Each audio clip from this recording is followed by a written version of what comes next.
సుమారు 52 మంది 52 లక్షల మందికి ఆ రోజు మా ప్రభుత్వంలో జగన్మోహన్ రెడ్డి ప్రభుత్వంలో ముఖ్యమంత్రిగా ఉన్న మన వైఎస్ఆర్సీపీ ప్రభుత్వం ఇచ్చాం. మరి ఈరోజు అంతమందికి ఇవ్వాల్సి వస్తే 20,000 లెక్కని మరి క్యాలిక్యులేట్ చేసుకుంటే సుమారు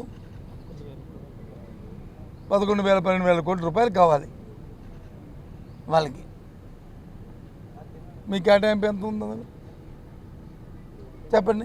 ఇక 18 సంవత్సరాల మహిళ గురించి అయితే మాటే లేదు. మరి మా విద్య నిరుద్యోగ వృత్తి లేదు. పూర్తిగా కూడా యువకుల్ని ఈ రాష్ట్రంలో యువకుల్ని మోసం చేశారు, నిరుద్యోగులను మోసం చేశారు. దాంతోపాటు మహిళలకు వచ్చి అట్టహాసంగా రేపు సంక్రాంతి నుంచో లేకపోతే రేపు ఉగాది నుంచి ఉచిత బస్సు ప్రయాణం అన్నారు.